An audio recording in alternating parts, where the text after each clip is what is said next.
እግዚአብሔር በረዳን ልክ በጌታ ፊት በቆየንባቸው ጊዜዎች በጸለይነው ጸሎት የእግዚአብሔር እገዛ ከኛ አይለየም። ስለዚህ ጸለየን እንደተነሳን ወደ ትምህርታችን ስንገባ የበለጠ ውጤታማ እንሆናለን ብዬ አምናለሁ። እየተደማመጥን እየተወያየን የምንመካከርበትን 13ኛ ሳምንት ይዘናል እና በዚህ 13 ሳምንት ውስጥ እያጠናን ያለነው አንድ ርዕሰ ጉዳይ ነው። ክርስትና በኢትዮጵያ በ20ኛው ክፍለ ዘመን በተሰናዱ ሰነዶች የሚል ነው። ርዕሳችን በጣም ግልጽ ነው። ከሰፊ አውድ ተነስቼ እያጠበብኩት እዚህ ጋር ድርሻዋለሁ። በ20ኛው ክፍለ ዘመን ከ1901 እስከ 1999 ድረስ በ100 ዓመት በኢትዮጵያ ታሪክ ውስጥ ክርስትና እንዴት ነበር? ክርስትና በኢትዮጵያ የሚለውን በምንማርበት ጊዜ 5 የተለያዩ ግን ተያያዥ የሆኑ ግቦች ነው ያነሳሁት። እነዛን ግቦች ሁል ጊዜ እንዳድማጭ እንዳሰናጭ ማሰላሰል ማያያዝ የሁላችንም ኃላፊነት ነው ብዬ አምናለሁ። ዛሬ የማቀርበውን በደንተን ኮሊንስ እና በጁዲ ኮሊንስ በባልና ሚስቱ ታሪክ ውስጥ ያለውን ከመናገሬ በፊት ለኢትዮጵያ የወንጌል አገልግሎት ኮሌጅ ለኢትዮጵያን አውትሪች ሚኒስትሪ ኮሌጅ አካዳሚክ ራይቲንግስ የሚል ኮርስ ሰጥቻለሁ እና ባለፈው ሳምንት ነው ያጠናቀቅኩት። እና ለዚህ ኮርስ ጥናታዊ ጽሑፍን እንዴት ማዘጋጀት ይቻላል፣ አንድ የሚቀርብ አቅርቦት ጥናታዊ ነው ብለን የምንለው ምን ይመስላል ለሚለው በኮርሱ ውስጥ 2 ጽሑፎችን ነው ያቀረብኩላቸው። አንደኛው የሶስቱ መንገደኞች በሚኒሊክ አስፋው እዚህ ቦታ ላይ የተሰበከ ነው። ሶስቱ መንገደኞች ያገኙት አብርሆት በሚል ያ ስብከት የ1 ዓመት ዝግጅት የጠየቀ ነው። በ1 ዓመት ዝግጅት ውስጥ ሚኒሊክ ለሚያነሳቸው ለየትኞቹም ንግግሮቹ ማስረጃዎችን በግርጌ ማስታወሻ ላይ ያስቀምጧል። ያንን በጥናት የተደገፈ ስራ ምን እንደሚመስል ለማሳየት አዘጋጅቼ ለነሱ አሳይቻቸዋለሁ። ሁለተኛ ግን ያቀረብኩት በእኔ መሰናዶ ውስጥ መዘምራን በጉባኤ የሚዘምሩትን መዝሙር በወጉ ይረዱታል ወይ የሚል ጥያቄ በመጠየቅ ለዛ ጥያቄ የተሰጠውን ጥናታዊ ምላሽ ነው። መዘምራን በጉባኤ የሚዘምሩትን መዝሙር በወጉ ይረዱታል። ይህንን ለማጥናት ያስገድደኝ በሶሎ ዘማሪያንም በኳየር መዘምራንም በየትኛውም ቤተክርስቲያን ብዙዎች የሚዘምሩትን መዝሙር ላይረዱት ይችላሉ። ከአስተምህሮ ጋር የተፋለሰ መሆኑን ልብ ላይሉት ይችላሉ። ራሳቸው ሊጠቀሙበት ሲገባ ግን ሳያስተውሉት የሚዘምሯቸው መዝሙሮች እንዳሉ በጥናት ስላወቅኩ ነው። ስለዚህ ለዛ ደግሞ 7 ገጽ የሚፈጅ ጽሑፍ ለእነሱ ሰጥቻቸዋለሁ። ይሄ ለኢትዮጵያውያን የወንጌል አገልግሎት ኮሌጅ ያቀረብኩት ጽሑፍ 7 ያህል ኮፒዎች አሉ እና በተለይ በመዝሙር ውስጥ የምትሳተፉ ወገኖች በኋላ ልጠይቁኝ ትችላላችሁ፣ ወስዳችሁ ልታነቡት። የግድ ዘማሪ መሆንም አያስፈልግም። ማንኛውም ሰው ጥናታዊ ጽሑፍን በሚመለከት በዚህ ሳምንት ውስጥ ካደረግኳቸው ክንውኖች ውስጥ ሌላው ግንቦት 20 ፕሮቴስታንታውያን በኢትዮጵያ ፖለቲካ በሚል በዮናስ ጎርፌ ለተጻፈው መጽሐፍ አሁንም ሀሳብን ማበርከት በዛ ቦታ ላይ ነበረብኝ እና በዛ ቦታ ላይ ያዘጋጀሁትን የድምፅ ቅጂ፣ የቪዲዮ ቅጂ እና የጽሑፍ ቅጂን በቴሌግራሙ ላይ አስቀምጫለሁ። ግን ደግሞ እኔ አሁን ፈልጋለሁ ኮፒ የምትሉኝ ካላችሁ በዮናስ ጎርፌ ጽሑፍ ላይ ያዘጋጀሁትን ለመስጠት ለእናንተ ዝግጁ ነኝ። ከቀደሙት ስራዎቼ በአለቃ ታየ ገብረ ማርያም ላይ የተሰራ ስራ፣ እንደገና ባለፈው ሳምንት ባቀረብኩት ቀደምት ሚስዮናውያን በኢትዮጵያ ባለው ላይ ያቀረብኩትን ስራ ለማንበብ ፍላጎት ያላችሁ ሰዎች በኋላ ጠይቁኝ፣ ለመስጠት ዝግጁ ነኝ። አንብበን ምላሽ መስጠትን መልመድ ይኖርብናል ብዬ አስባለሁ። በዚህ በእኛ ቤተ ክርስቲያን ብዙ ጊዜ የማነሳው እመቤት ታደሰንና አልማዝ ተክሉን ነው። የሚታይ ነገር ሲሰሩ ስለማይ መጽሐፍ ስለሚዋሱ በመጽሐፍ ላይ ስለሚናገሩ የማቀርበው የኔም ዝግጅት ከመጽሐፍት ጋር ነው የተገናኘው እና በዚህ በመጽሐፍት ድርሳናት ውስጥ እግዚአብሔር በጽሑፍ ያሻገረልን ተመርምሮ ቢፈተሽ እውነት ሆኖ የምናገኘው ክርስትና በኢትዮጵያ እየለመለመ እግሩን ሲያቆም እግዚአብሔር ስራውን የሰራው ሰዎችን ተጠቅሞ ነው። እነዛን ሰዎች ሲጠቀም እንዴት አድርጎ ነው ሐሳቡን በሰዎች አማካኝነት የገለጠው? በዛሬ ስራዬ ደንተን እና ጁዲ ኮሊንስ የባፕቲስት ሚስዮን ቀዳሚ ሚስዮናውያን ናቸው። ስለ አማኑኤል ባፕቲስት ብናነሳ፣ ስለ ቤዛ ባፕቲስት ብናነሳ፣ ስለ ብዙ የኢትዮጵያ ባፕቲስት ቤተክርስቲያናት ብናነሳ እነዚህ ሰዎች በቀዳሚነት የሚነሱ ናቸው። እነሱ በኢትዮጵያ ታሪክ ውስጥ ምንድነው አሻራቸውን የተዉት በክርስትና? እሱና አሁን የምንማረው በእሱ ላይ ነው የምንመካከረው። አብረን እንጸልይ። እስከ ዛሬ እንደረዳኸኝ አምናለሁ። ወገኖቼን እስከ ዛሬ እንዳገዝካቸው እረዳለሁ። በዚህ ጠዋት በሰዓት ደርሰው ያንተ የሆነውን ሐሳብ የታሪክ ባለቤት ሆነ በኢትዮጵያ ምድር የሠራኸውን ሥራ ለማድመጥ በዚህ የተገኙትን ወገኖች አንተ ባርክ። በምንመካከረው ምክክር ሁሉ ያንተ እገዛ አይለየን። ሁሉ ላንተ ክብር ይሁን በኢየሱስ ክርስቶስ ያው ስም። እንግዲህ ስለ ጁዲ ኮሊንስ ለመናገር ምክንያቴ ምን እንደሆኑ ቀድሜ 4 ነጥቦችን አነሳለሁ። የመጀመሪያው ደንተን ኮሊንስ ባለቤቷ ነው፣ ባሏ ነው። ጁዲ ኮሊንስ የእሱ ሚስት ናት። ሁለቱ ተጣማሪዎች በትዳር የተጣመሩ በስራቸው ብዙ ሚስዮናውያንን አስከትለው ወደ ኢትዮጵያ የመጡት እነዚህ ሰዎች ምንድነው የተውልን አሻራ? በቀዳሚነት ጁዲ ኮሊንስን ወስዳለሁ። ሚስትየውን ጁዲ ኮሊንስ ልጆችን በሚመለከት በቁመታቸው ልክ ደርሰን ክርስቶስን ካሳወቅን ያኔ ጽኑ መሰረት ጣልን ማለት ነው የሚል እምነት ያላት ሴት ናት። እቺ ጉምቱ ሴት ልጆች ላይ ነው አብዛኛውን ስራዎቿን የሰራችው። እድሜ ዘመኗን ምናልባት የጨረሰችው ልጆችን በማስተማር ስራ ነው። የማስተማር ፍልስፍናዋ ግን ልጆችን በቁመታቸው ልክ ደርሰን ክርስቶስን ካሳወቅን ያኔ ጽኑ መሰረት ጣልን ማለት ነው። ልጆች በየትኛውም እድሜያቸው ላይ ሳሉ ስለ ኃጢአት ምንነት የመረዳት አቅም አላቸው ትላለች። በየትኛውም እድሜ ላይ ከዚህም የተነሳ ሳይታክቱ ይህን በመግለጥ ኢየሱስን ማስተዋወቅ ወይ ለዘላለም ድነት ወይ ለጥሩ ዜግነት አቅምን ያመጣል ብላ የጻፈችና የተናገረች ሴት ጁዲ ኮሊንስ ነች። ይሄ ጽኑ እምነት የእሷ ብቻ ግን አይደለም፣ የባለቤቷም ጭምር ነው። የዛሬ የክርስትና በኢትዮጵያ መሰናዶ የዚህ እምነት ተጋሪዎች ከልጆች ጋር በተያያዘ ወደ እነርሱ የመጣው አጣብቂኝ ውስጥ ሲገቡ በልጆች አማካኝነት ነው ትልቁን ፈተና የተፈተኑት። በልጆች አማካኝነት ነው ከዚህ ሀገር የሚወጡት። የልጆች ያመጣው በትምህርት ጥቅስ መዘዝ እነሱን ከሀገር ውስጥ ለማስወጣት ችሏል። ከልጆች ጋር በተያያዘ ወደ እነርሱ የመጣውን አጣብቂኝ ተግዳሮት እንዴት በኢትዮጵያ ምድር እነዚህ ሰዎች እንደተወጡት ነው የምንመለከተው። በኢትዮጵያ ምድር ላይ ይህን ተግዳሮት እንዴት ነው የተወጡት? እነዚህ ሚስዮናውያን ልጆች ላይ የተጠና የወንጌል ሥራ መስራት፣ ይሄ ፍልስፍናቸው፣ ይሄ እምነታቸው። የተጠና የወንጌል ሥራ መስራት፣ የተጠና ብዬ ለመናገር ስለፈለግኩ ነው የኔንም ጥናት የሚኒሊክ አስፋውንም ጥናት ቀደም ብዬ የተናገርኩት። የተጠና የወንጌል ሥራ መስራት ቤተሰብን ያጸናል፣ ህብረተሰብን እርስ በርስ ያስተሳስራል፣ ሀገርን በተመለከተ የኃላፊነት አደራን ያስወጣል። ከሁሉ በላይ ቤተ ክርስቲያን በተከታታይ መጪ ትውልድ ውስጥ ነዋሪነቷ ዋስትና እንዲኖረው ያደርጋል የሚል እምነት ነው ያላቸው። ስለ ልጆች ትምህርት ስለዚህ በኋላ ላይ ታሪኩን በምናገርበት ጊዜ ከጻፈችው መጽሐፍ ተነስቼ ይሄንን እንደ ዋና አንጓ ሐሳብ እያደመጣችሁ እንድታሰላስሉ ትፈልጋለሁ። በዚህ ዝግጅት ሁለተኛው ነጥቤ ጁዲን ቀድሞ ወደ ጌታ የሄደው ባለቤቷ ነው፣ ደንተን ኮሊንስ።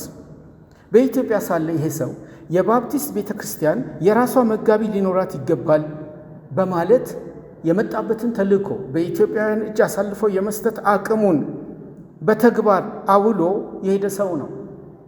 አንድ አጥቢያ ቤተ ክርስቲያን የራሷ መጋቢ ሊኖራት ይገባል የሚለው ጥያቄ በኢትዮጵያ ምድር ላይ ከ1964 በፊት አልተነሳም። ፓስተር የሚለውም ራሱ የጥሪ ቃል በመላው ወንጌላውያን ዘንድ ብዙ አይታወቅም። ደንተን ኮሊንስ በመሰረቷት ሚስዮናውያን በመሰረቷት ቤተ ክርስቲያን አማካኝነት አጥቢያዋ መጋቢ ሊኖራት ይገባል በሚል ተመካክረው ወስነው ያወጡት ሰው በቀለ ላቀውን ነው። ፓስተር በቀለ ላቀው እኔንም ብዙዎቻችንንም ያጠመቁ ሰው ማለት ነው። በቀለ ላቀውን መጋቢ በማድረግ በመሾም ምናልባት በኢትዮጵያ ታሪክ የመጀመሪያውን ሰው በፓስተርነት ማዕረግ አግኝተናል። ይህን ሊፋለም የሚችል ሌላ መረጃዎች ካሉ መስማት እፈልጋለሁ። ሲሾሙ ወይም የዚህ ጥሪ ባለቤት ተጋሪ ኖት ሲባሉ ኦርዴን በሚደረጉበት ጊዜ ቃል የገቡባቸው 2-3 ነጥቦች አሉ።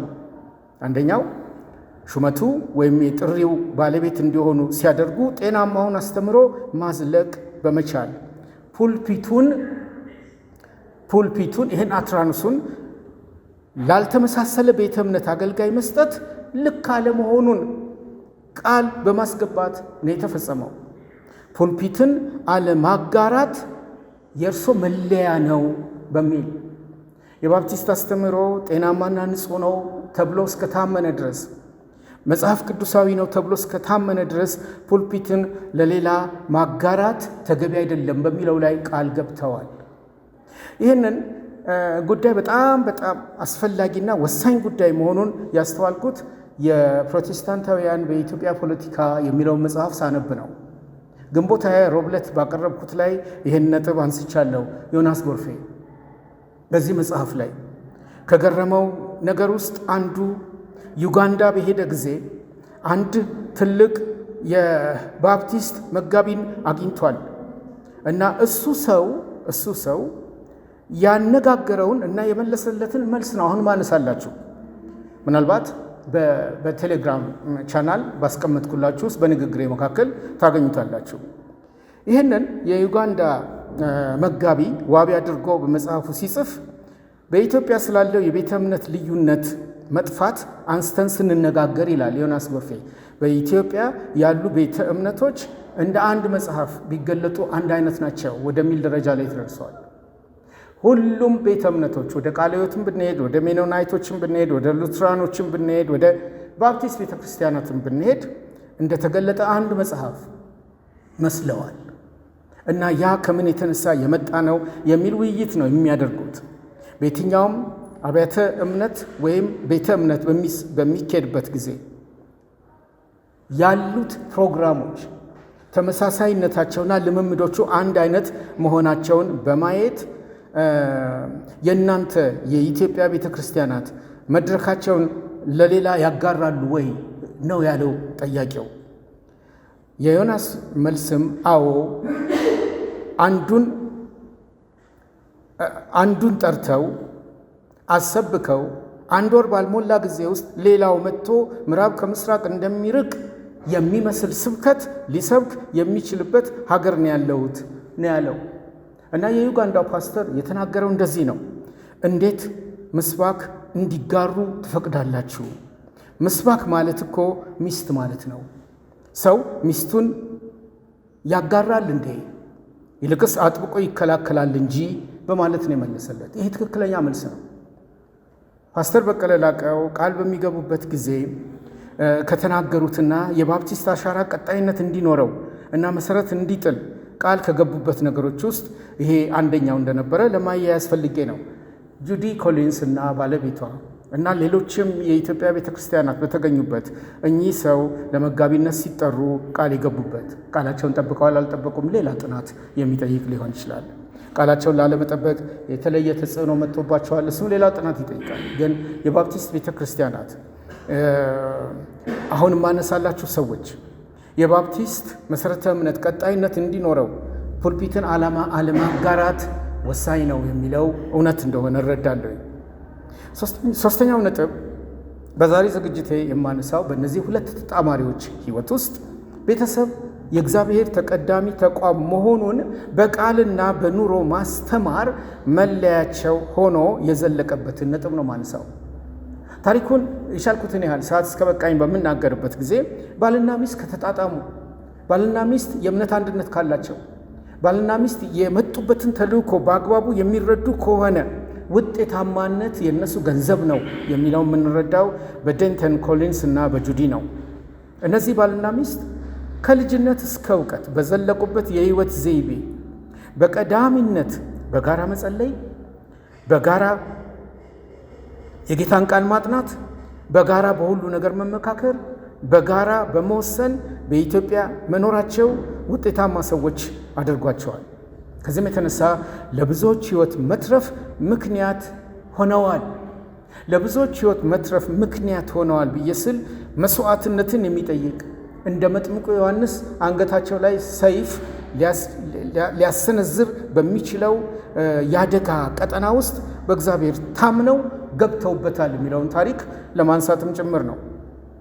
እርግጥ ነው መስዋዕታዊ ፍቅርን በትዳር ሕይወት ውስጥ መኖር አስፈላጊ እንደሆነ ለማየት ከተፈለገ በብዙ የባፕቲስት ቤተክርስቲያናት የትዳር ሕይወት ውስጥ ይህን ማየት አስፈላጊ ነው። በምክክር በመወያየት ተጣማሪ ባልና ሚስቶች የሚያደርጓቸው ውሳኔዎች። ትናንትና በአዲስ አበባ መካነ ኢየሱስ ተገኝቼ ነበር። እኔም ባለቤቴ የጎረቤታችንን የአክሊሉ በቀለን ሰማያትን እንድር ነበር እና በዛን ጊዜ ፈቀደ ተፈራ ሰባኪ ነበር እና አንድ እውነተኛ ምሳሌ አንስተዋል።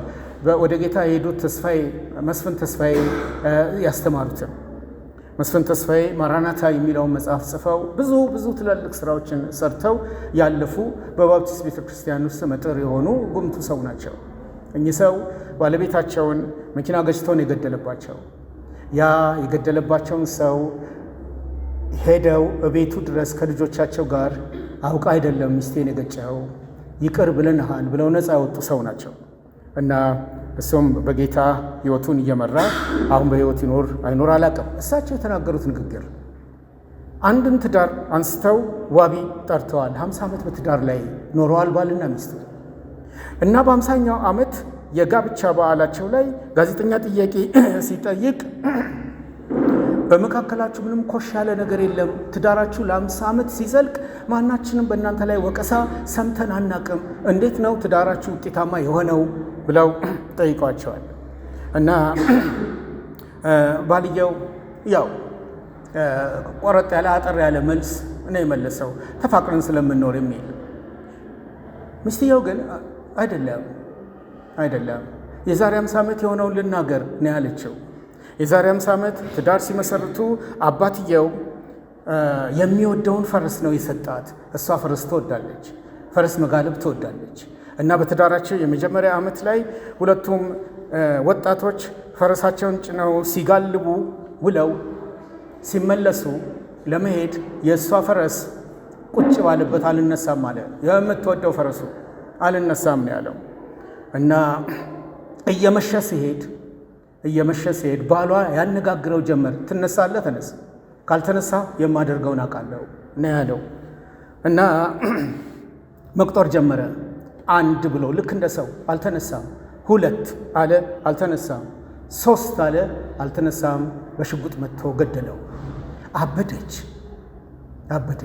ካንተ ጋር አልሄድም አለች። እሱም እንደገና ቆጥራለሁ አለ። 1 ብሎ ጀመረ፣ 2 ብሎ ቀጠለ። 3 ከማለቱ በፊት አብረን እንሄድ ብለው አብረው ሄዱ። እና 50 ዓመት በትዳር የኖርነው 3ኛውን እንዳይቆጥረው ነው ያለችው።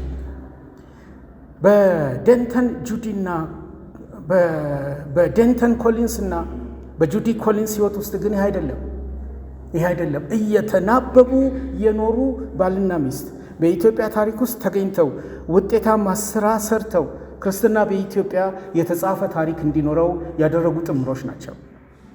ሌላ አንድ ነጥብ አንስቼ ሀሳቡን በትክክል ላገናኝላችሁ ሞክራለሁ። የባፕቲስት ሚስዮናውያን በኢትዮጵያ ክርስትና ላይ በ20ኛው ክፍለ ዘመን የተገኙ አብዛኞቹ ዘመን ተሻጋሪ ስራዎቻቸው በመጽሐፍ ነው የተገለጡት። እኔም የጁዲ ኮሊንስን ታሪክ እሷን ከማግኘቴ በፊት ያገኘሁት መጽሐፏን ነው። የባፕቲስት ሚስዮናውያን አብዛኞቹ በኢትዮጵያ የነበሩት መጽሐፍት በእንግሊዘኛ ጽፈዋል፣ ወደ አማርኛ አስተርጉመዋል፣ ራሳቸውን በአማርኛ ጽፈዋል። የዚህን እርግጠኝነት አምሃሪክ ጉድ ቡክስ በሚለው መረብ ላይ ታገኛላችሁ። በአምሃሪክ ጉድ ቡክስ መረብ ላይ በሺህ የሚቆጠር መጽሐፍ በአማርኛ ተሰናድተው እናገኛለን እና ከፍታችሁ በነፃ ማውረድ ትችላላችሁ። የኔም 4 መጽሐፍቶች እዛ ላይ ይገኛሉ። ለማንኛውም ስለ ጁዲ ኮሊንስ ነው የምናገረው። ስለ ጁዲ ኮሊንስ ለመናገር አቅም የሰጠኝ መጽሐፏ ነው። ኮድ ወርድ ካትሪን የሚለው ኮድ ወርድ ካትሪን ሚስጥሩ በሚል ተተርጉሟል። ሚስጥሩ ይህን የተረጎመልን ተክሉ ታቦር ነው። በ1995 ዓ.ም ተክሉ ታቦር የታወቀ የኢትዮጵያ ቀዳሚ ጋዜጠኛ ነው። እሱ ከተረጎመው በኋላ ለንባብ ከበቃ በኋላ በ2018 እንደ አውሮፓውያን አቆጣጠር ይሄ መጽሐፍ እንደገና ወንዳየው ሞገሴ በሚልም ተተርጉሟል። ሚስጥራዊው ተልእኮ በሚል ሁለቱም መጽሐፎች በእጆቼ ስላሉ ሁለቱንም አጣጥሜ ነው የምናገረው። የመጽሐፉ ጭብጥ ባጭሩ እኒህ የባፕቲስት ሚስዮናውያን የነበሩት ኮሊንስ እና ጁዲ የቀዳማዊ ኃይለ ሥላሴን የልጅ ልጆች ከሞት መታደጋቸውን ነው የሚናገረው። ከሞት ታድገዋቸዋል 11 የሚያህሉ ልጆቻቸውን። ይህንን የመታደግ አቅም የባፕቲስት ሚስዮናውያን በኢትዮጵያ ታሪክ ውስጥ ተገኝተው እንዴት ሊፈጽሙ ቻሉ የሚለውን ቶሎ ለመናገር ሞክራለኝ። አልበለዚያም ሰነዱን በቴሌግራም ላይ አስቀምጥላቸዋለሁ። ከቀዳማዊ ኃይለ ሥላሴ የሚወለዱት ልዑል አልጋ ወራሽ አስፋወሰን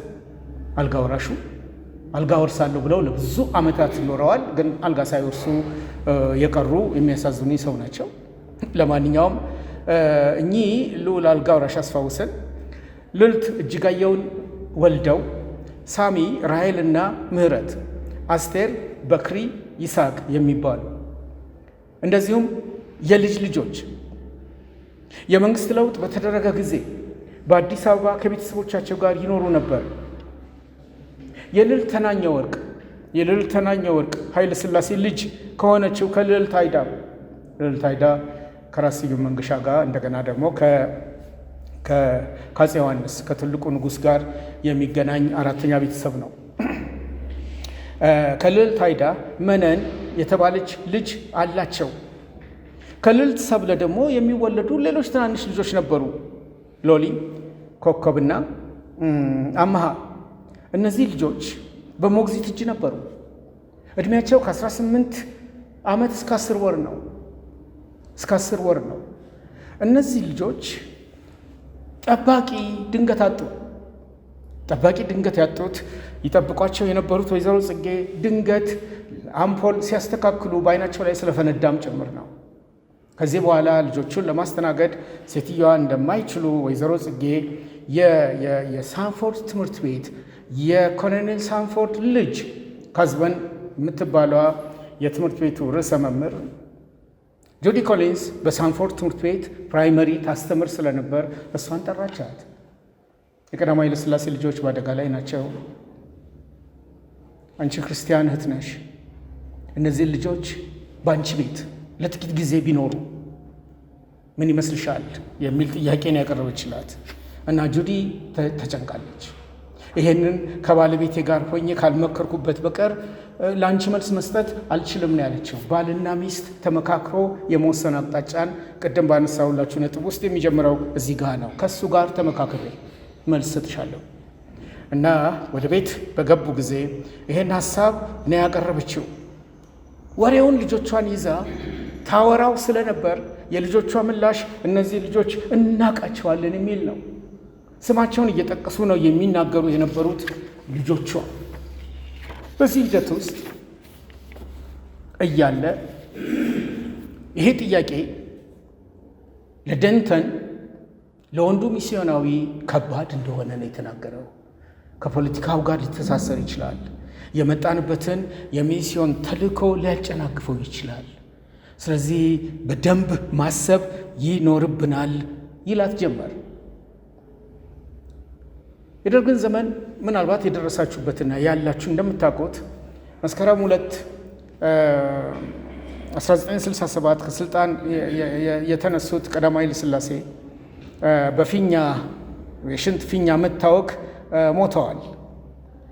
ከዛ በኋላ እየሆነ ያለው በኢትዮጵያ ያለው ለውጥ በጣም ቅጽበታዊና ፈጣን ሆኗል። ፈጣን ከሆነበት ነገር ውስጥ አንዱ ደንተን ኮሊንስ ከአማኑኤል ባፕቲስት ቤተክርስቲያን ባለው ህንፃ 3ኛ ፎቅ ላይ ወደ ታች ይመለከት ነበረ። ይህን ጥያቄ ባነሰችበት ማግስት ከብርሃንና ሰላም እርጉዝ ሴትም ጭምር እየተጋዙ ወደ አማኑኤል ባፕቲስት የጎን አጥር መጥተዋል። ትኩረት ሰጥቶ ያይ ነበር። እዛ ቦታ ላይ በጥይት ሁሉም ሲረሸኑ ኮሊንስ ያያል፣ እርጉዟም ጭምር። እና ይሄ በጣም አሳዝኖት ወደ ቤቱ ከመጣ በኋላ ጁዲ በዚህ ነገር ምን እንደምናደርግ አላውቅም፣ ይህንን ግን አይቻለው። ያልሽኝ ልጆች በአደጋ ላይ እንዳሉ አሁን እየተረዳው ነው። ስለዚህ በቤታችን ሊመጡ የሚችሉበትን መንገድ ማመቻቸት እችላለሁ ከስጋት ጋር ነው ያለው። ይህን ስትል ሼሊ የተባለች ልጁ ዳድ እግዚአብሔር ልጆችን ይወዳል ብለህ ታስተምር አልነበረም ወይ? ማሚስ እዚህ ሳንፎርድ ውስጥ ልጆችን አይደለም ወይ የምታስተምሪው? እነዚህ ልጆች እኮ የእኛ ጓደኞች ናቸው። እነዚህ ልጆች እኮ ጨዋ ልጆች ናቸው። የእኛ አልጋ ለሁሉም ይበቃል እና እንዲመጡ ባክሽ አድርጊ የሚል ሙግት ነው ሁለቱ ባልና ሚስት በልጆቻቸው ምክንያት የመጣው። ይሄ አስቁሟቸዋል። ባለፈው ሳምንት ያነሳሁላቸው ኦሌ ኤሪክሰን መቅድም የጻፈለት የማርቲን ፉላድ መጽሐፍ ልጆችም ጭምር በስዕል ድርሰት ወደ እግዚአብሔር መንግሥት ይመጡ ዘንድ አትከልክሏቸው፣ ወደ እኔ ይመጡ ዘንድ አትከልክሏቸው የሚለውን ካፕሽን ተጠቅሞ ለቴድሮስ ያደረሰውን ግምት ውስጥ እየከተትን እዚህም ውስጥ ተመሳሳይ ነገር ነው የምናየው። ለካዝበን ያለቀ መልስ ለመስጠት ተከታታይ ነገሮች በባፕቲስት ሚስዮን ላይ 4 ኪሎ ፊት ለፊት ባለው ትልቅ ህንፃ ላይ መጥተዋል። ይሄ በሆነ በጥቂት ቀናት ውስጥ ደንተን ኮሊንስ ባለበት ወታደሮች ህንፃውን ከበውታል። ከበው ያደረጉት 7ቱን የማስተማሪያ ክፍሎች ማሸግ ነው። ለመከላከል ጥሯል። አይመለከትህም፣ እኛ ያለው ነገር ሁሉ የኛ ነው ብለውታል። አይመለከትህም፣ የሚስዮናውያን ንብረትን መዝጋትም ማሸግም አትችሉም፣ ህግ ያስጠይቃቸዋል ብሎ ተሟግቷል። ግን 7ቱ ክፍሎች ታሽገዋል። በዛ በ7ቱ ክፍሎች ውስጥ ግን 400 ተማሪዎች መጽሐፍ ቅዱስ የሚያጠኑበት ነው። በነዛ ክፍሎች ውስጥ ልጆች የሚያጠኑበት የሚማሩበት ክፍሎች ናቸው የታሸጉት። ያው ህንፃ የማታ ትምህርትም ይሰጣል፣ አካዳሚክ የሆነ ትምህርት እስከ 12ኛ ክፍል። እነዛም ተማሪዎች የት ሊማሩ እንደሚችሉ አልገባውም። የቀዳማዊ ኃይለ ሥላሴ መንግስት ከአሜሪካ መንግስት ጋር ሰፊ ግንኙነት እንዳለው ቢናገርም ማንም ሊሰማው አልቻለም። ለማንኛውም ጁዲ ኮሊንስ ከባለቤቷና ከልጆቿ ጋር ተስማምታ ልጆቹ ወደ ቤታችን ይምጡ ነው ያለችው። የቀዳማዊ ኃይለ ሥላሴ የልጅ ልጆች። አሁን የምናገረው ለቀዳማዊ ኃይለ ሥላሴ ፌቨር አድርጌ አይደለም የምናገረው፣ ስለ ልጆች ያላቸው ሸክም በየትኛውም አቅጣጫ ቢካሄድ ዋጋ ሊያስከፍል እንደሚችል ሚስዮናውያኑ የተረዱበት አቅምና ልክና ጥግ ነው። ለማንኛውም እነዚህ ሰዎች ግን ሲመጡ እንዴት ነበር የመጡት? ወደ ኢትዮጵያ እንዴት ነበር ሊመጡ የቻሉት? እንዴት ነበር አማኑኤል ባፕቲስትም ሆነ በኋላ ከሱ የተገኘችው የዛሬ 30 ዓመት ቤዛ ባፕቲስትም ብትሆን የመነሻዋ ምንጭ ሊያያዝ የሚችለው እንዴት ነበር? ወደ ባልና ሚስቱ የልጅነት ታሪክ መመለስ በጣም የሚጠቅም ነው የሚመስለኝ። ጁዲ ኮሊንስ እና ባለቤቷ በወጣትነት ዕድሜ ነው የተገናኙት እና ማገልገል የሚፈልጉት ከልጅነታቸው ጀምሮ ከ15 ዓመት ዕድሜያቸው ጀምሮ ሊያገለግሉ የሚፈልጉት አፍሪካ ውስጥ መጥተው ነው። አፍሪካ ውስጥ ወንጌልን መስበክ እንዳለባቸው ስለሚያምኑ ለአፍሪካ ሚስዮናውያንን ለሚልከው የጸሎት ቡድን እንዲጸለይላቸው አድርገዋል። ተፋቅረው እንደተጋቡም ወደ ኢትዮጵያ ለመምጣት ነው የወሰኑት። የመጡት በአይሮፕላን አይደለም፣ በመርከብ ነው። በመርከብ በሚመጡበት ጊዜ ካፒቴኑ የጁዲ ኮሊንስ ዕድሜ 20 ዓመት ነበረ። እንደገና የደንተን ዕድሜ 21 ዓመት ነበር። ይዘዋት የመጧት ሼሊ የምትባለው ሕፃን ደግሞ የ9 ወር ነበረች። ካፒቴኑ በረፍት ጊዜ ወደ እነሱ መጥቶ ያናግራታል። በአፍሪካ ሁሉም ነገር ዝግ ብሎ ነው የሚጓዘው። ከመጣሽበት አሜሪካ ካለው የመሰለ ፍጥነት በዚህ ቦታ ላይ አታገኝም። ስለዚህ ሚስ ኮሊንስ አንቺና ባልሽ እንዴት ወደዚህ እግዜር ወደ ከዳው የአፍሪካ ክፍለ ሀገር ለመምጣት ወሰናችሁ ነው ያላት። ዕድሜያችሁ በ20 ውስጥ ሆኖ ልጃችሁ የ9 ወር ልጅ ሆና እዚህ እግዚአብሔር የከዳው ምድር ላይ ለመምጣት መወሰናችሁ ያሳዝነኛል ብሎ እርግጡን የነገራት። ዴንተን እና ጁዲ ገና ከተጋቡ ጥቂት ዓመታቸው ነው። ከመጋባታቸው 1 ዓመት በፊት ነው መጽሐፍ ቅዱሳዊውን አስተምሮ በአፍሪካ ምድር ላይ መትከል ኃላፊነቴ ነው፣ ከጌታ የተቀበልኩት ነው ብለው የተስማሙት። ይሄ ስምምነት እና ይሄ የጸሎት ርዕስ እንዲኖር ግን ምክንያት የሆነውና ኢትዮጵያን ለመምረጥ ፍላጎት የኖራቸው ቀዳማዊ ኃይለ ሥላሴ በስደቱ ዘመን በእንግሊዝ ሀገር በነበሩበት ጊዜ 100 ያህል የባፕቲስት ሚስዮናውያን ወደ ኢትዮጵያ እንዲመጡ ፈቅደው ስለነበረም ጭምር ነው።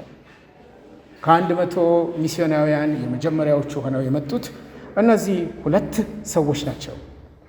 እግዚአብሔር ረገመው ወደ ተባለው ወደዚህ ቦታ ላይ መጥተዋል። በመጡበት ቦታ ላይ እሷ ሚስዮናዊዎች ሁለቱም የወንጌል አገልጋዮች አይሆኑም። አንደኛው የሚስዮን ስራ መንፈሳዊን ስራ ሲሰራ፣ ሌሎቹ ደግሞ በትምህርትና በሕክምና ስራ ላይ መዋል አለባቸው ባልና ሚስት ሆነው ከመጡ። ስለዚህ ጁዲ ኮሊንስ በትምህርት ቤት ውስጥ ነው ራሷን ያገኘችው። በዛ በትምህርት ቤት ውስጥ ሆና ባለበት ጊዜ ነው ይህ አሁን የምላችሁ ጥያቄ ከርዕሰ መምህሯ የቀረበው። በዚህ የቀረበ ሂደት ውስጥ ታዲያ ልጆቹ ወደ እነርሱ ቤት መጥተው ለጥቂት ጊዜ እንዲኖሩ ብቻ በተጠየቁት ጥያቄ መሰረት አብረዋቸው ሲኖሩ ጥያቄ መጠየቅ ጀመሩ። ክፍል ውስጥ የሚሰሙትን ጥያቄ መጠየቅ ጀመሩ። በክፍል ውስጥ ካሉት ውስጥ የንጉሱ የልጅ ልጆች መካከል አንዷ እማዬ ትናንት ማታ አቶ አደምስ መታሰሩን ሰምተሻል ብላ ነው የምትጠይቃት። አደምስ ሚስዮናዊ ነው። በኢትዮጵያ የወንጌል ስራን ለመስራት የመጣ ነው። አዎ መታሰሩን ሰምቻለሁ። የታሰረበት ምክንያት ምን እንደሆነ አላውቅም ስትል ጁዲ ሌላዋ ልጅ ነዳጅ ሲሰበስብ ተገኝቶ ነው ያለችው።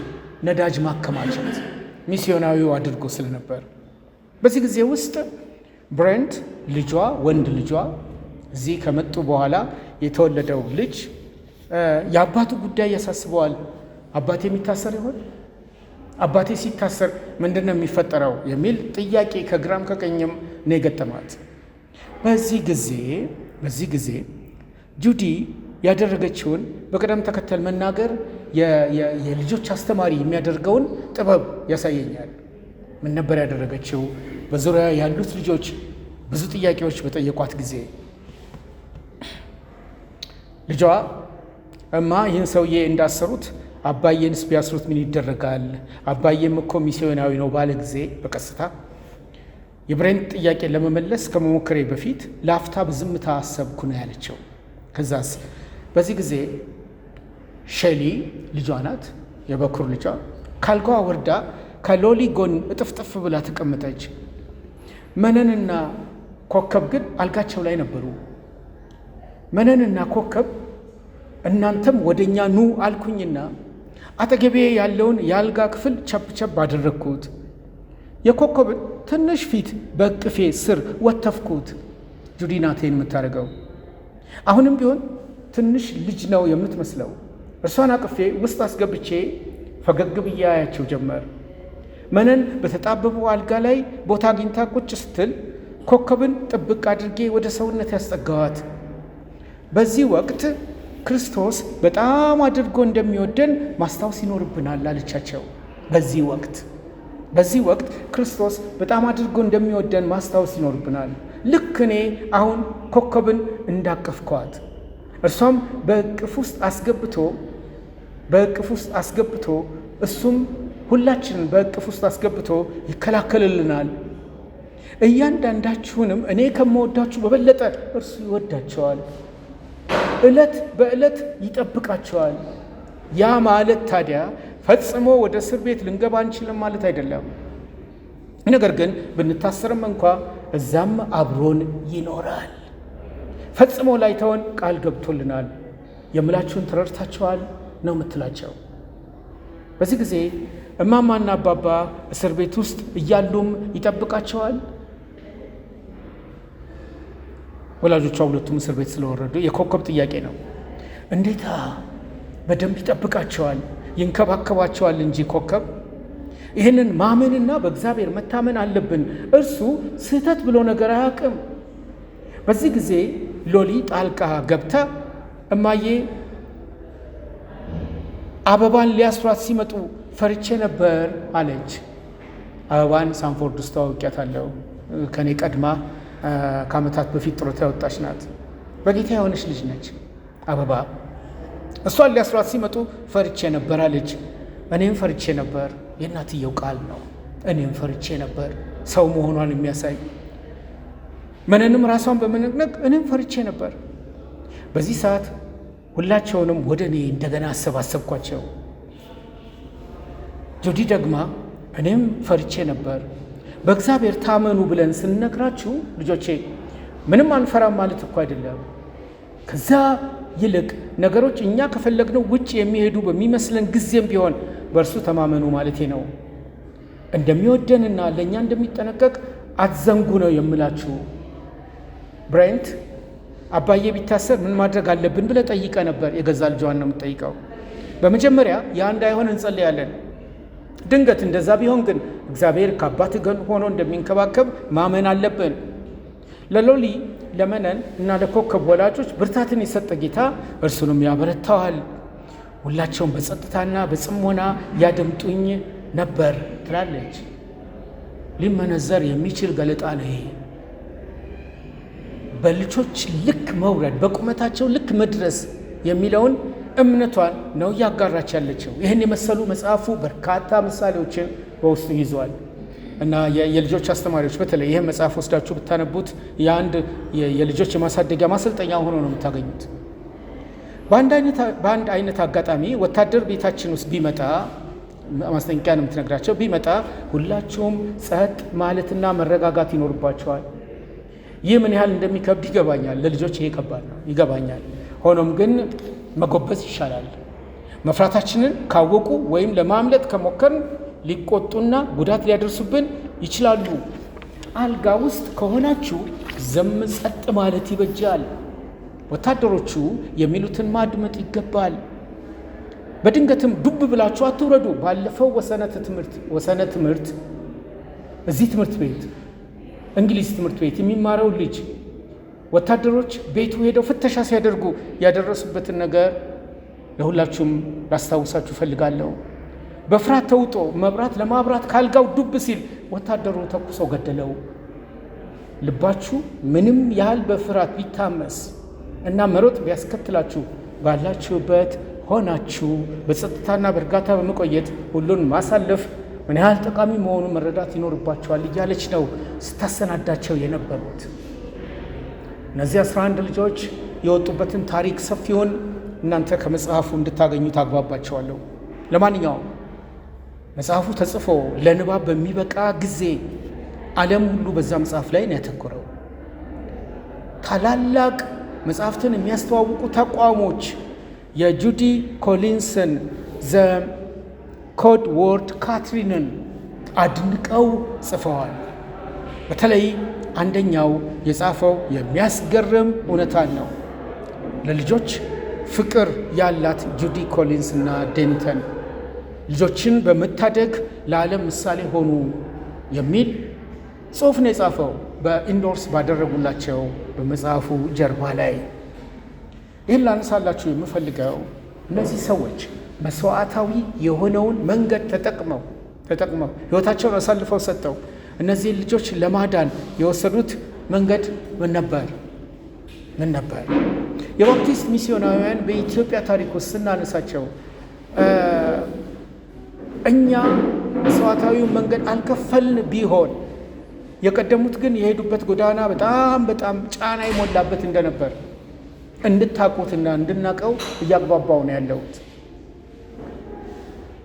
እነዚህን 11 ያህል ልጆች ከ18 ዓመት እስከ 10 ወር ያሉትን ልጆች ታሪኩ ሰፊ ስለሆነ እሱን ትቼ ለማትረፍ በላንጋኖ አካባቢ 2 አይሮፕላኖች ነው ያወረደችው። 2 አይሮፕላኖች እንዲመጡ ነው ያደረገችው። ፍተሻውን በድል ተወጥተው ወደ ሄሊኮፕተሮቹ ተጠግተዋል። ከኬንያና ከኢትዮጵያ ድንበር ላይ ተገኝተው ነዳጅ ሞልተዋል።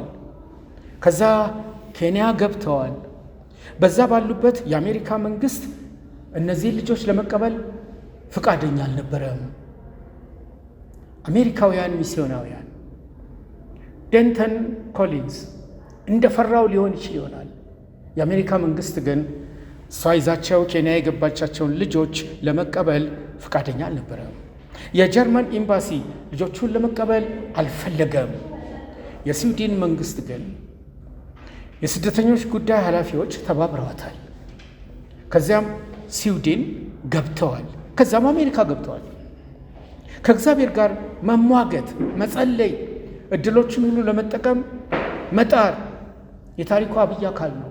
ከእግዚአብሔር ጋር መሟገት፣ ያለውን ሪሶርሶች በሙሉ አሟጦ ለመጠቀም መወሰን። እነዚህ የባፕቲስት ቤተክርስቲያን ሚስዮናውያን ስለ ራሳቸውና ስለ ቤተሰቦቻቸው የሚጨነቁ ናቸው። እውነት ነው። የሙጥኝ ላሏቸው ልጆች እኛን የት ጥላችሁ ትሄዳላችሁ ነው ያሉት። ልጆቹ ናቸው ያሏቸው። አባታችንም እናታችንም እስር ቤት ሆነው እናንተ ለመሄድ ታስባላችሁ ወይ? ለመሄድ ያሰቡበት ወቅት ስለነበር 2 ልጆቻቸውን ይዘው ለመውጣት። ከነሱ መካከል ግን እማምዬ አንቺም ጥለሽን ልትሄጂ ነው ያለችው ከልጆቹ መካከል አንደኛዋ። ስለዚህ እግዚአብሔር ለባልና ሚስቱ እንደሰጣቸው ያመኑት ቃል እንዲህ የሚለውን ነው። ሙሴም ለሕዝቡ አትፍሩ፣ ዛሬ የምታዩቸውን ግብፃውያንን ለዘላለም አታዩቸውም፣ እግዚአብሔር ስለ እናንተ ይዋጋል፣ እናንተም ዝም ትላላችሁ የሚለውን ነው ባለቤቱ ያካፈላቸው ዘጸአት 14:10 ላይ። ይሄ በኢትዮጵያ ታሪክ ውስጥ እዚህ አዲስ አበባ 4 ኪሎ ላይ የሚስዮናዊነት ስራቸውን ይሰሩ ከነበሩት ሰዎች የተገኘ ምስክርነት ነው፣ የተገኘ ተግባራዊ ህይወት ነው። ሚስ ኮሊንስ ዛሬ በህይወት አለች። ባለቤቷ ወደ ጌታ ሄደዋል። ቅድም እንዳልኩት አሁን እድሜ እየተጫናት ነው። እቺ ሚስዮናዊት በመኖር የተረዳሁት በማለት በመጽሐፏ ላይ ደጋግማ የምታነሳው በእግዚአብሔር ታመን፣ መልካምንም አድርግ፣ በምድርም ተቀመጥ፣ ታምነህም ተሰማራ፣ በእግዚአብሔር ደስ ይበልህ፣ የልብህን መሻት ይሰጥሃል፣ መንገድህን ለእግዚአብሔር አደራ ስጥ፣ በእርሱም ታመን፣ እሱም ያደርግልሃል፣ ጽድቅን እንደ ብርሃን ፍርድንም እንደ ቀትር ያመጣል፣ ለእግዚአብሔር ተገዛ፣ ተስፋም አድርገው የሚለው ህይወቷ በመጽሐፎቿ ውስጥ በአግባቡ ተገልጾ ታገኙታላችሁ። ይሄ እምነት ከራስ ጋር ሲዋሃድ ሊያመጣ የሚችለው እውነት እሱ ነው። ዛሬ ልነግራችሁ የፈለግኩት ከባፕቲስት ሚስዮናውያን መካከል የነበሩት እነዚህ ሰዎች ይህንን ትልቅ የመታደግ ስራ ሰርተዋል። ትልቅ የመታደግ ስራ ሰርተዋል። ይሄ ደግሞ ክርስቲያናዊ ኃላፊነት በመሆኑ ዓለም አድንቆታል። ለኢትዮጵያውያንም የመጥምቁ ዮሐንስን ፈለግ ያስከተለ ዋጋ አስከፋይ እርምጃም ቢሆን ተሳክቶላቸዋል። ይዘውበት የመጡበት መኪናና በውስጡ ልጆቹ የነበራቸውን አቋም የሚገልጸውን በቤተ ክርስቲያን ታሪክ መጽሐፌ ከገጽ 438 እስከ 445 በሁለተኛው ላይ በዝርዝር አንስቸዋለሁ። እና ጁዲ ኮሊንስ ይህን ወሬ ሰማች አሜሪካ እያለች። የሰራሽውን ስራ አንድ ኢትዮጵያዊ መጋቢ ጽፎታል በመጽሐፉ ነው ያሏት። እና ከአሜሪካ መጣለች። ሳንፎርድ በር ላይ አንኳኩታለች። እና የመጡበትን ከፓስተር ዮሐንስ ጋር ነግረውኛል። አስገራሚ ነገር ነው። በምታስተምርበት ክፍል ውስጥ ተገኝተናል። አብረን እግዚአብሔርን አመስግነናል። እና ባነሳሁት ታሪክ ውስጥ ለእሷ ያልኳት ያንቺ ታሪክ በዕብራውያን 11 እና 12 ከሚጻፉላቸው ሰዎች ታሪክ ጋር አንድ አይነት ነው ያልኳት። ብዙዎች ከበውናል ብሎ የሚለውን እሷም አንዷ ከባቢያችን ናት፣ እሷና ባለቤቷ። የገረመኝ ያንቺን ሀሳብ ለማስቀየር የበኩር ልጅሽ ሼሊ የሰራችው ልብሽን ያስቀየረችው አቋሟ ነው። እሷን ባቃት ደስ ይለኛል ነው ያልኳት። ከጎኗ አንድ አሮጊት ሴት ነበረች። እሷ ናት ሼሊ ነው ያለችኝ። እኔ ነኝ ሼሊ ነው ያለችው። እነዚህ እናትና ልጅ አብሬያቸው ፎቶ ተነስቼ ሁለቱም በእነሱ ታሪክ ላይ የተጻፈውን በአማርኛ የተሰራውን መጽሐፍ በስጦታ ሰጥቼ በክፍል ውስጥ ጸልየን ሳንፎርድ ውስጥ ታስተምር የገጠማትን ገጠመኞች አውርታኝ ወደ ሀገሯ ተመልሳ ሄዳለች። የማነሳው የቀዳማዊ ኃይለ ሥላሴ የልጅ ልጆች ስለተወሰዱ ሆን በል ለማለት አይደለም። ለልጆች መስዋዕታዊውን ሕይወት ለመውሰድ መከላከያ ለሌላቸው ለልጆች እነሱን ለማትረፍ አቋም ወስዶ መስራት እና ዋጋውን ለመክፈል መወሰን ይህንን የመሰለ ድል ይዞ ይመጣል የሚለውን እንድንጨብጥ ነው። ባፕቲስት ቤተ ክርስቲያን በኢትዮጵያ ውስጥ እነዚህን ሚስዮናውያንን አስታኮ እነዚህን እውነቶች ለእኛ ትቶልናል። ዘ ግራንድ ኢምፓረር በሚለው ፊልም ላይ ይህን ማየት ትችላላችሁ። ዝግጅቴን የዚህን ያህል ከሄድኩላችሁ የተኩትን 10 ደቂቃ ለእናንተ ትቼ ወደፊት በባፕቲስት ሚስዮናውያን ዘንድ ያሉ እንደ ማርቲን ሉተር ኪንግ የነበሩ እንደ ቻርልስ ስፐርጀን የመሰሉ ባፕቲስቶች በኢትዮጵያ ቤተ ክርስቲያን ውስጥ የተዉትን አሻራ በሌላው ጊዜ ለማንሳት ጥረት አደርጋለሁ። በዚህ ዝግጅት እኛ እያደመጥን ያለነው ከትናንቶቹ ሰዎች ምንድን ነው የምንማረው የሚለውን መልስ መስጠት ብቻ ነው። ያንን መልስ ለመስጠት ራሳችንን ካተጋን በቀሪ ዘመናችን እግዚአብሔር በጎውን ነገር ሁሉ ለእኛ ያደርግልናል።